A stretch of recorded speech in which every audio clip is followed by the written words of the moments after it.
Hey everybody, I'm back with another quick video before the Thanksgiving holiday. I was really busy packing shipments and everything yesterday, trying to get as much stuff out during decent weather, what little decent weather we have left here in Wisconsin for the year. So as you can see, I got a lot of tubs open. Those snakes all shipped out yesterday, and I have to go through and clean the tubs and get them ready for new snakes. And some of those new snakes are ones that I'm going to show you right now. So let's just get right into it. I've got four clutches to show you here. And the first clutch is Albino Mojave to Albino Mojave. So I'm going for the Cherry Bomb, which is Albino Super Mojave.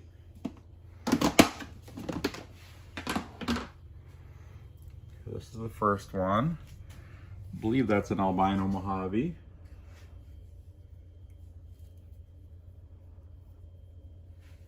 And then here's another. Albino Mojaves are really nice looking when they get older. As babies, they kind of look similar, a little bit different pattern to a regular albino, but the colors aren't quite as intense as a typical, like, nice high contrasted albino. But as they get older, they get a lot of really nice subtle yellows in them. They're really pretty as adults.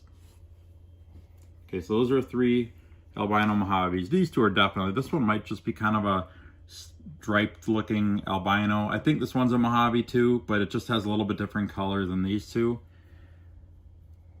Okay, and then here we go. This is the Albino Super Mojave, or Cherry Bomb. You could see the nice bright red eyes.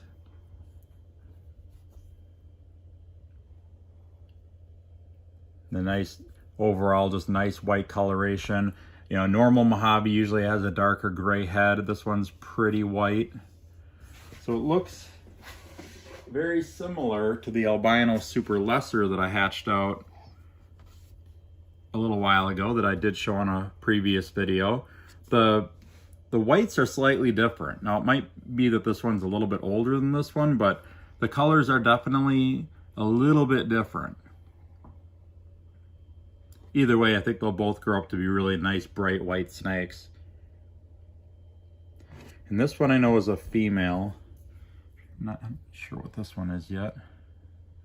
This is a female too. So on both of these, I was hoping to hit on the male, because I'd like to replace my breeder Albino Lesser with an Albino Super Lesser, and same thing with the breeder Albino Mojave male. I'd like to replace it with a Super, but I hit on two females this year, so not sure if I'm going to keep them or not yet. Probably end up selling these and just try again this upcoming season, but we'll see. Okay, so I've been wanting to produce these for quite a long time. I was finally able to do it. A little disappointed I only hit on one, but that's just how the odds work sometimes, and that's okay. Okay, now I have some other albino things to show you. This clutch will be from a Tofino Mojave bred to a pastel leopard het albino. So I only got one het in the clutch. That's a pastel leopard.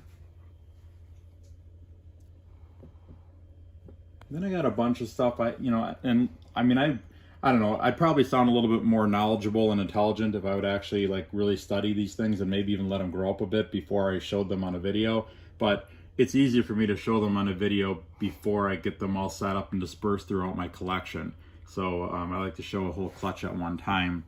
But here are some of the others that I hatched out. So I don't know 100% sure what all these are. Like I said, I really haven't had a chance to go through them all that well. This one I'm pretty sure is a Tofino leopard. Tofinos and albinos look very similar when they first hatch. Sometimes the Tofinos can have a very slightly lavender hue to the white pattern, but as they get bigger, then the Tofinos get more and more lavender. And by the time these guys are 2 months old, it's easy to tell what they are. But you could see the albino leopards usually have very distinct scales on their head. You could see those as compared to like this one. Look at the difference in the head scales. I noticed that a lot of the albino leopards, or really all the albino leopards, end up looking like that. And I think that this one's a Tofino, just from the general color. You could see the difference in color between these two. I don't know if the camera's gonna pick it up, but This one's definitely a little bit more lavender than this one. So I would say, if I had to guess, this one's going to be an albino, this one's going to be a Taupino, and this one's also a leopard. So it was a Taupino Mojave bred to a pastel leopard het albino, so there can be both Taupinos and albinos in this clutch. Okay, now onwards to some of the other cool snakes in this clutch. I think that is, let's see, a Pastavi Taufino, or Taufino Pastavi, I guess I would call it. It's got the typical pretty white head that most albino pastels have when they hatch.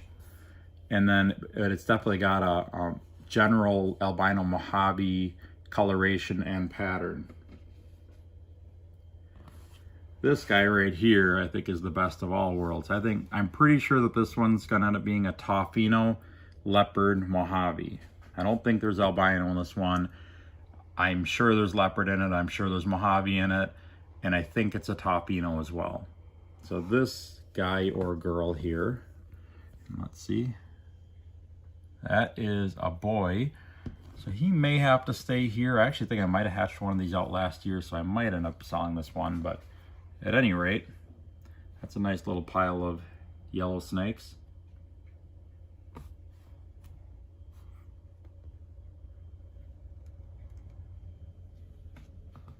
Okay, so I gotta go through this pretty quick. I got a lot of work to do today.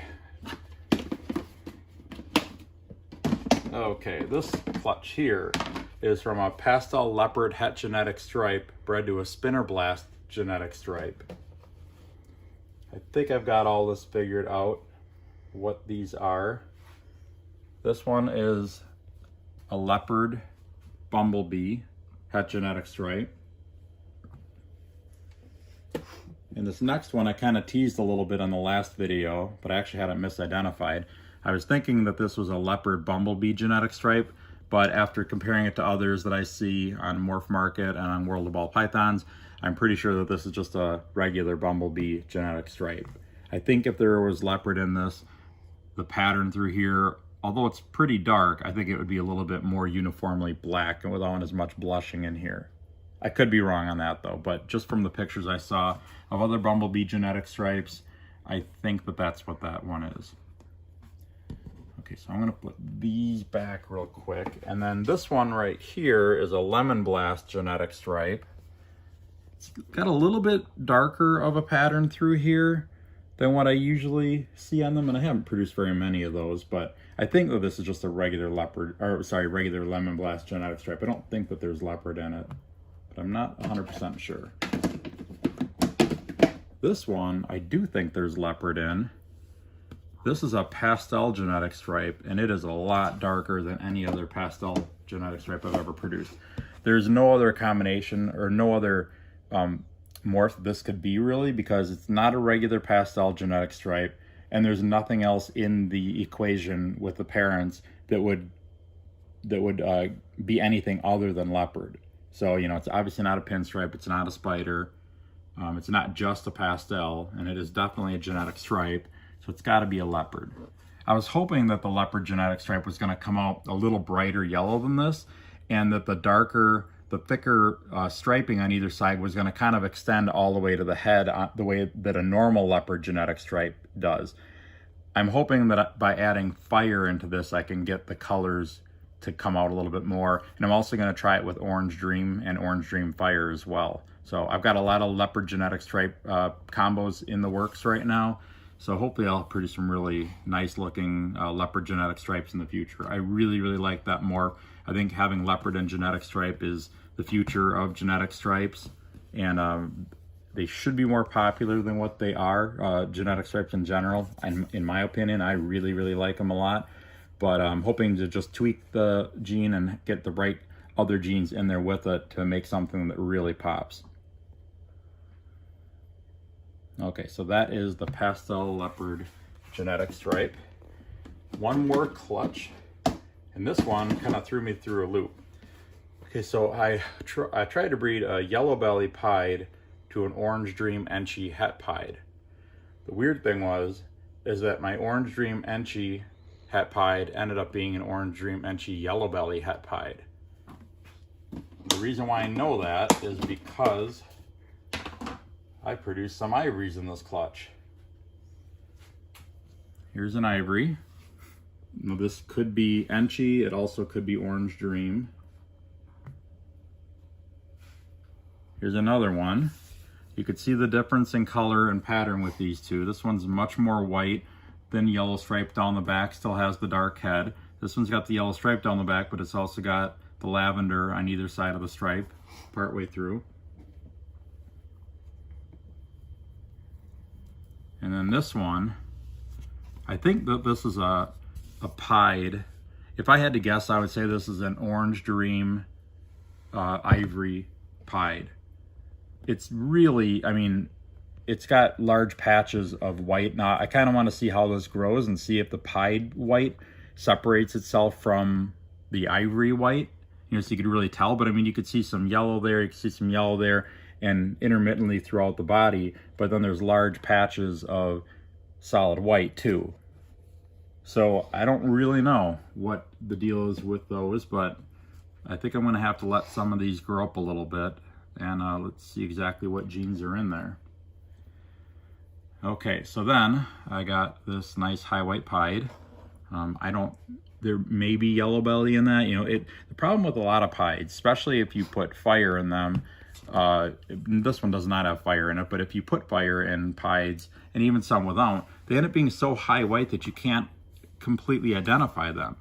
I mean, you know, this one's got a little bit of nicer color right there, like where it could be yellow belly or Orange Dream, but the head color is pretty typical. So, you know, some high white pieds are really difficult. I've got a group, this whole rack here are all pieds and pied combos, and I've probably got 8 or 10 of them in there that I can't even tell what they are because they all look something like this one. So they're all basically dark head and solid white body, and they could have Orange Dream in there, they could have fire in there, they could have, you know, yellow belly in there, or a number of other things, and I just can't tell.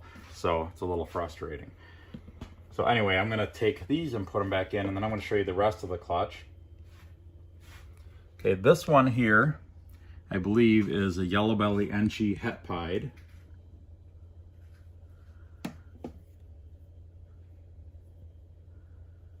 This one, I think, is an Orange Dream Enchi, maybe a yellow belly het pied.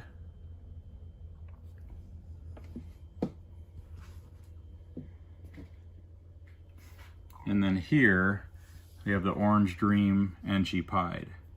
And I'm not sure if there's yellow belly in that one or not, but he or she is pretty low white, but that looks like a pied to me. And Enchi's a gene that tends to bring out more pattern in pieds, so it's a lot more common to see an Enchi pied with just a really little bit of white on it, like this one, versus one that's got a lot more white on it. So from the pictures that I saw, comparing with what some other breeders have in this project, I would say this is an Orange Dream Enchi pied. And there's the phone. So the phone rings every single time I want to make a video. At least the last few videos I've done, the phone's rung. So anyway, that is, I think that's all I have for you today. I'm gonna get to work and get these guys set up and move on to whatever else I gotta do today. So don't forget to check out my Black Friday, Cyber Monday sale on my website. I've got a really good deal going on that's starting on Thursday night. It does look, I initially thought I would not be able to ship out this upcoming week, but it does look like the temperatures are gonna be okay to ship out on December 3rd, which is a Tuesday, and December 4th, which is a Wednesday. So any orders placed between now and December 2nd, I will schedule for one of those 2 days, as long as the weather's okay on your end as well. So I always check the weather. I'm very careful about when I ship. It's really hard to ship in Wisconsin here in the winter time. It's just a nightmare most of the time to get any shipments out. But from what I could see in the forecast right now, it looks good to ship on the 3rd or the 4th. So get your purchases in, especially take advantage of those Black Friday and Cyber Monday sales. Sale going on all through the weekend, and I've got a lot of great snakes, really good deals on them. I also have a clearance sale page on my website. I've got a lot of snakes there marked at 30 to 50% off. A lot of 2017 snakes on there. So yeah, definitely check it out. And my website is royalconstrictordesigns.com, and I'll put that in the notes below as well. So happy shopping, have a happy Thanksgiving, and I'll be back with another video very soon. Thanks.